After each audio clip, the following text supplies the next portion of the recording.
Welcome to our In Focus discussion tonight, The Plastics Paradox, Part 1. In the 1967 movie The Graduate, a neighbor tells Dustin Hoffman's character that the future for him could be summed up in one word: plastics. Plastic is everywhere in our world, and it has undoubtedly enhanced our lives tremendously.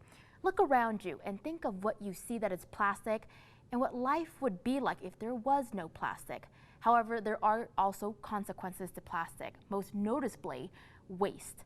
Over the next 2 evenings, we will discuss the plastic paradox, and today we will talk about the issues of plastic, and tomorrow we will talk about the solutions.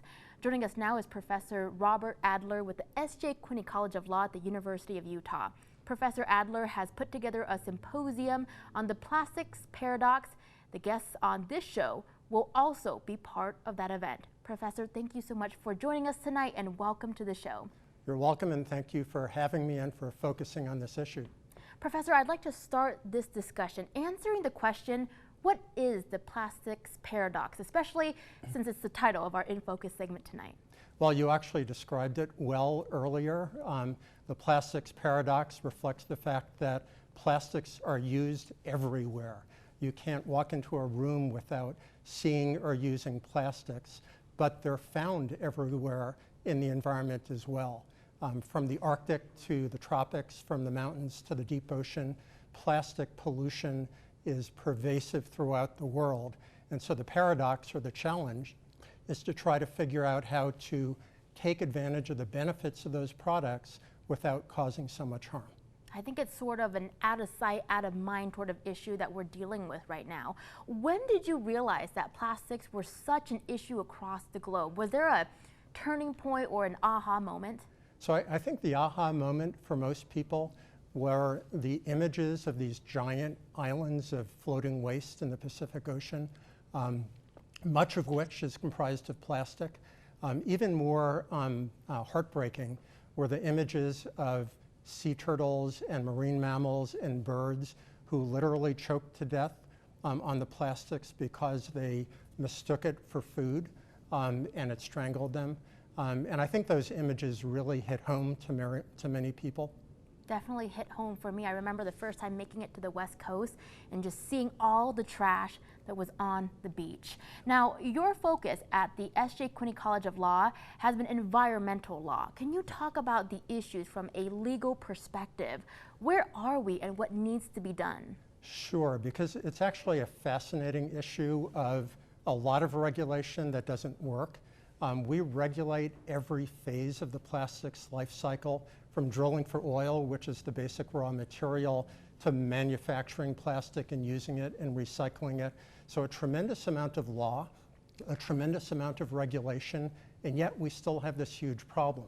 So clearly we're thinking about the problem in the wrong way.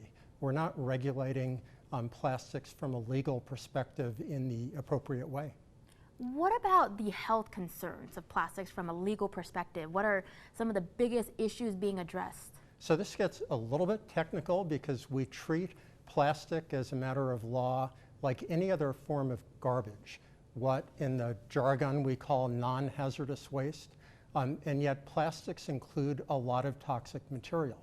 So we regulate it as if it's not toxic, but it is. An example is the air pollution that we breathe here in Utah, the particulate air pollution. Well, it turns out that about 20% of that are tire shreds, which is plastic material that comes off our tires and is toxic material that ends up in our lungs, but we don't regulate it as such. I can't believe that. I don't think many people know that there is a health impact here to this plastics paradox. Now, I know we're going to talk about solutions tomorrow, but I do want to ask you, then what are some of the solutions to these issues that you've mentioned? And are some of these solutions being pursued, and what excites you the most about this?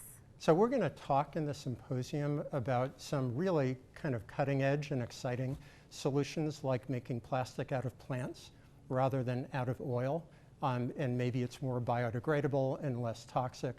But I think there's a more fundamental problem. You know, we use plastic for seemingly mundane things like a swizzle stick that we use once to mix a drink and then throw it out. right? But we also use it for the syringes that actually put a vaccine in my arm today for a very good purpose. I don't think we think about what we use plastic for. 400 billion tons of plastic we make a year. Half of it we use only once, and then we throw away. So maybe we need to think more carefully about what we use plastic for and what we don't. I think about takeout boxes and I think about grocery bags. Okay, Professor, we have about 30 seconds left. Let's squeeze in some information about the upcoming symposium. How can viewers watch it at home, or how can they participate? Well, the symposium is all day Thursday and a little more than half a day on Friday. You can get to this website and you can register. There's a small fee, but there's a discount for seniors and students and people at the University of Utah. So get on the website and register, and we'd love to have you there. All right, you've been hearing from Professor Robert Adler with the S.J. Quinney College of Law at the University of Utah. Professor, thank you for joining us tonight. It was great to have you. Thank you so much. Thanks for staying with us for our second In Focus discussion tonight on the plastics paradox. Joining us now live via Zoom from North Carolina State University is Dr. Scott Belcher. Dr. Belcher is an endocrine toxicologist who studies how man-made materials affect the human body as well as hormone action. Dr. Belcher, I know it's late for you on the East Coast. Thank you for joining us tonight. It's not so late, Rosie. I really appreciate being here and be able to share a little bit of the things about plastics and plastic components that my lab's been working on for a while now. Well, we'd like to get to know a little bit more about you and your profession. What made you become interested in the effects of plastic on our health? Well, we've been studying the effects of industrial chemicals, man-made chemicals that can mimic the action of hormones, and what those effects would be initially on brain development, cardiac function. We followed up in the last few years. And now we're looking more and more at some of the immunological effects of some of the perfluorinated and polyfluorinated, or the PFAS chemicals that are also polymers. Now, as a toxicologist, you study things on a molecular level. How do such small plastic particles get into us as human beings? Well, many of the plastic particles are actually extremely small, smaller than cells in some cases. So as Professor Adler mentioned, inhalation is a major route of what we call a route of exposure, how we're exposed.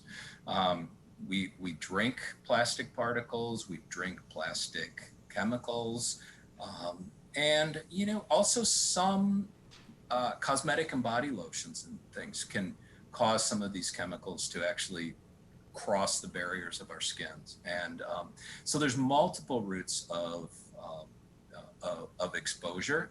One that's very important, because we find that children, or young children, infants that are crawling around on the floor are most susceptible to a lot of these, is that hand-to-mouth motion that kids are always doing. They're getting it from the dust that's deposited, and then they tend to actually even get even higher exposures than adults would in some cases. I'm curious, do you know how much plastic there may be in our bodies right now? Is there like an average amount? That is beyond my pay grade, to tell you the truth. That's the amounts of plastics that are, there's multiple ways to look at plastics. We look at them more as the chemical components, or the individual breakdown products, or some of the components of plastic that don't get incorporated properly to the plastic. So that's where so you can look at it, the individual chemicals, which we know is very high. There's been recent reports that have just come out, actually, as a matter of fact, today from UCSF, that there are hundreds of more unidentified chemicals that are in mother's blood, as well as in infants that are newly born. So we know that infants are born with hundreds, maybe thousands of chemicals from the time of birth. Okay, so that's one way of looking at it. The other is these things called microplastics, which is a little bit outside my expertise, but another study that was published earlier this year found microplastic particles in placenta, and both on the maternal and the fetal side of the placenta. So that really, it's probably pretty much 100% of all of us in the world are exposed to multiple components of plastics as well as plastic particles themselves. So, Dr. Belcher, what health issues can come out of plastic being in human bodies? Everything from the cardiovascular effects that we've studied recently to reproductive effects, decreases in fertility. Your male audience might be interested in knowing that sperm counts have plummeted in the last 50 years. This is a recent book from a colleague of mine, Shauna Swan from New York, details this whole episode of identifying and really documenting this phenomena of male sperm counts in our last probably 3 generations. It was first identified in Denmark as just decreasing at surprising rates. So fertility is a major one. Cardiovascular effects, the reproductive effects that I mentioned earlier, cancers, and we can go on. Immunological effects are very important that are related to some of these chemicals, as well as the exposure to some of the particulates themselves. There's a lot to think about here. Now, Doc, we have about 30 seconds left. I want to know what concerns you the most about how plastic affects health. For me right now, it's the new forms of plastics that are just, well, they're not particularly new, but the forms of plastics that are persistent in the environment and are going to be there for hundreds, if not thousands of years, and continually accumulating. My group has been looking very much at these PFAS groups of chemicals, which are these very important class of fluoropolymers, and their effect on humans living in exposed regions, as well as wildlife and other components of that. And so these compounds are probably going to be one of the biggest problems that we as humanity has faced in a very long time.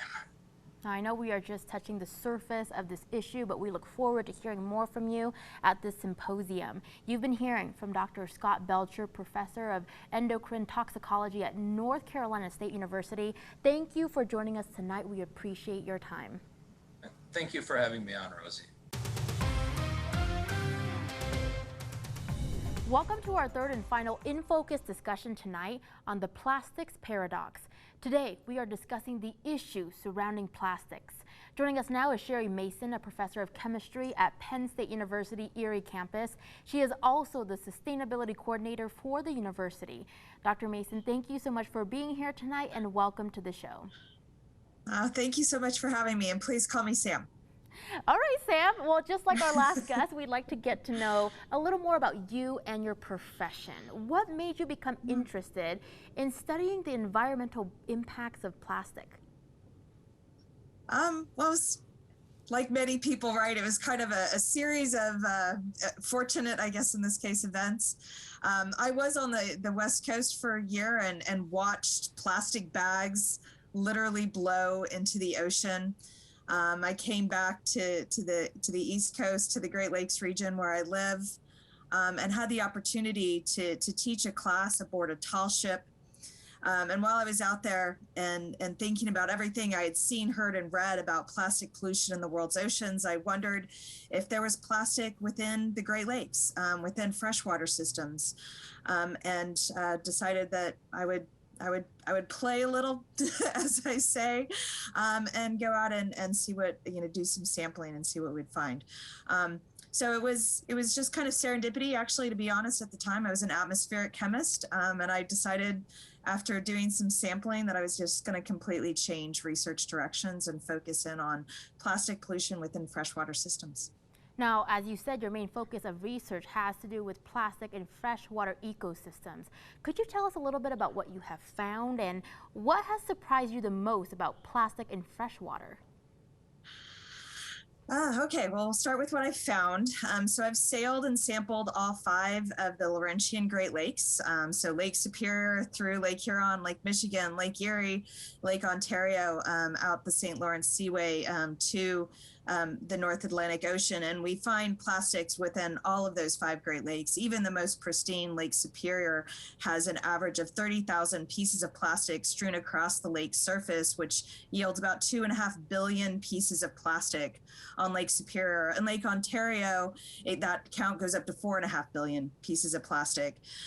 We've looked in the rivers that make their way to the Great Lakes, and we find even higher counts within the rivers, which makes sense. You're closer to the people, closer to the plastic, less water for dilution of those. We've looked within fish. We've looked in wastewater treatment plants as a pathway for those plastics to make their way into the water. And then we've looked at tap water, bottled water, beer brewed using Great Lakes water, and sea salt. And it doesn't matter where we look, we find plastics. And I suppose the most surprising thing is, to be honest, is the size of the plastics that we find. I really thought since we were moving upstream from the oceans, I thought we were going to find bigger pieces of plastic, things like bags and bottles and straws. And the reality is 75% of what we find is the size of a period at the end of a sentence or smaller. These really tiny particles of plastic that are referred to as microplastics. So microplastics refer to anything that's smaller than 5 millimeters, which basically is the size of your thumbnail. But generally what we find are things that are even smaller than that, smaller than 1 millimeter. So actually micro-sized. Wow. So while your focus is in freshwater, what about plastic in other parts of the world like oceans, land, and even the air? Yeah, it's everywhere. So I haven't actually done any sampling. It's funny, I'm an atmospheric chemist by training. I've actually never looked for plastics within air, but I have colleagues that have. And it doesn't matter where we look, right? So as Dr. Adler said at the beginning of the show, you know, it's in the Arctic, it's in the Marianas Trench, right? So from the most kind of pristine aspects of the Arctic to the deepest depths of the ocean and everywhere in between. It's in our air, it's in our water, in every aspect of what we do. It's in our food. And some of the studies have even shown that microplastics can make their way from the soil into plants. And then, we ingest those. So it's just everywhere. It's just literally everywhere. There is no escaping it. Oh boy. Okay. No. Let's talk about the pandemic. The pandemic created a lot of additional plastic waste. I can think of restaurants having to increase their use in takeout boxes and bags. The mandatory mask mandates also increase our use. What kind of impact could this have on our environment? And is this a concern since this is hopefully a temporary situation? It's most definitely a concern. I mean, the reality of plastic is that it's a material that doesn't biodegrade. It's non-natural, right? It's made from fossil fuels. It's synthetic. It's man-made. And as a consequence of that, nature doesn't know what to do with it. There are very few microorganisms that can use it as a food source. So unlike a paper bag, which is unsightly, but within 6 weeks, that paper bag would be completely mineralized. It'll go back to the carbon, the nitrogen, the oxygen. It will be completely returned to the cycles that are nature. But plastic, being that it's man-made, there aren't organisms that have really evolved and adapted to use it as a food source. And so the consequence is that, a random piece of plastic can last anywhere from decades to centuries, the lifetime. So while this pandemic and the use of the kind of increased use of plastic that's associated with that is a temporary phenomenon, the residues and the impact on the environment is going to last for generations. I mean, literally, my grandchildren are probably going to be dealing with the plastics that are coming out and being used as a result of this pandemic. That impact of the carbon footprint is just unbelievable. Okay, you've been hearing from Dr. Sherri Mason, also known as Sam, Professor of Chemistry and Sustainability Coordinator for Penn State University Erie campus. Sam, thank you so much for joining us tonight. We appreciate it and enjoyed hearing from you. Thank you for having me. Now, something we also want to note, the images that you saw during the discussions tonight were all taken by Bree Van Houten, a photographer living in southern Utah. Her work will be featured at the symposium, and if you are interested in attending the symposium, which is presented by the Wallace Stegner Center for Land Resources and Environment, please go to law.utah.edu/research/Stegner.